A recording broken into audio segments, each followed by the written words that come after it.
ओम श्री परमात्मने नमः। संबंध। पहले दृष्टांत रूप से शरीरी की निर्विकारता का वर्णन करके अब आगे के 3 श्लोकों में उसी का प्रकारांतर से वर्णन करते हैं। नैनम छिन्दन्ति शास्त्राणि नैनम दहति पावका न चैनम क्लेदयन्त्यापो न शोष्यति मारुतः। इस शरीरी को शस्त्र नहीं काट सकते क्योंकि ये प्राकृत शस्त्र वहां तक पहुंच ही नहीं सकते। जितने भी शस्त्र हैं वे सभी पृथ्वी तत्व से उत्पन्न होते हैं।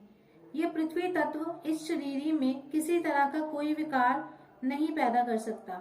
इतना ही नहीं, पृथ्वी तत्व इस शरीरी तक पहुंच ही नहीं सकता। फिर विकृति करने की बात तो दूर ही रही। अग्नि इस शरीरी को जला नहीं सकती क्योंकि अग्नि वहां तक पहुंच ही नहीं सकती। जब वहां तक पहुंच ही नहीं सकती तब उसके द्वारा जलाना कैसे संभव हो सकता है। तात्पर्य है कि अग्नि तत्व इस शरीरी में कभी किसी तरह का विकार उत्पन्न नहीं कर सकता। जल इसको गीला नहीं कर सकता क्योंकि जल वहां तक पहुंच ही नहीं सकता। तात्पर्य है कि जल तत्व इस शरीरी में किसी प्रकार का विकार पैदा नहीं कर सकता। वायु इसको सुखा नहीं सकती, अर्थात वायु में इस शरीरी को सुखाने की सामर्थ्य नहीं होती क्योंकि वायु वहां तक पहुंचती ही नहीं। तात्पर्य है कि वायु तत्व इस शरीर में किसी तरह की विकृति पैदा नहीं कर सकता। पृथ्वी, जल, तेज, वायु और आकाश ये 5 महाभूत कहलाते हैं। भगवान ने इनमें से 4 ही महाभूतों की बात कही है कि ये पृथ्वी, जल, तेज और वायु इस शरीर में किसी तरह की विकृति नहीं कर सकते, परंतु 5वें महाभूत आकाश की कोई चर्चा ही नहीं की है कि आकाश में कोई भी क्रिया करने की शक्ति नहीं है। क्रिया करने की शक्ति तो इन 4 महाभूतों में ही है।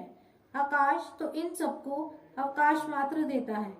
पृथ्वी, जल, तेज और वायु ये चारों तत्व आकाश से ही उत्पन्न होते हैं, पर वे अपने कारणभूत आकाश में भी किसी तरह का विकार पैदा नहीं कर सकते। अर्थात पृथ्वी आकाश का छेदन नहीं कर सकती, जल गीला नहीं कर सकता, अग्नि जला नहीं सकती और वायु सुखा नहीं सकती। जब ये चारों तत्व अपने कारणभूत आकाश को, आकाश के कारणभूत महतत्व को और महतत्व के कारणभूत प्रकृति को भी कोई क्षति नहीं पहुंचा सकते, तब प्रकृति से सर्वथा अतीत शरीर तक ये पहुंच ही कैसे सकते हैं। इन गुणयुक्त पदार्थों की उस निर्गुण तत्व में पहुंच ही कैसे हो सकती है। नहीं हो सकती। शरीर नित्य तत्व है। पृथ्वी आदि चारों तत्वों की इसी से सत्ता स्फूर्ति मिलती है। अतः जिससे इन तत्वों को सत्ता स्फूर्ति मिलती है उसको ये कैसे विकृत कर सकते हैं।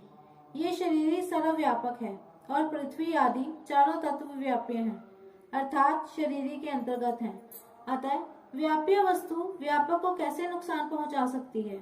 उसको नुकसान पहुंचाना संभव ही नहीं है। यहाँ युद्ध का प्रसंग है।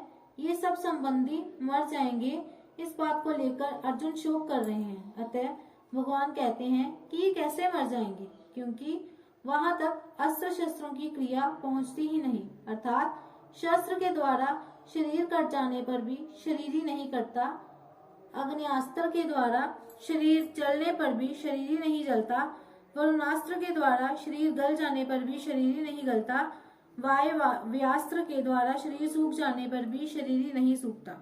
तात्पर्य है कि अस्त्र शस्त्रों के द्वारा शरीर मर जाने पर भी शरीर ही नहीं मरता, प्रत्युत ज्यों का त्यों निर्विकार रहता है। अतः इसको लेकर शोक करना तेरी बिल्कुल ही बेसमझी है। परिशिष्ट भाव। हम कहते हैं कि शरीर है तो परिवर्तन शरीर में होता है में नहीं होता।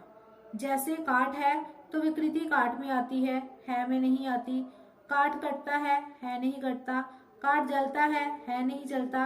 काट गीला होता है गीला नहीं होता। काट सूखता है नहीं सूखता।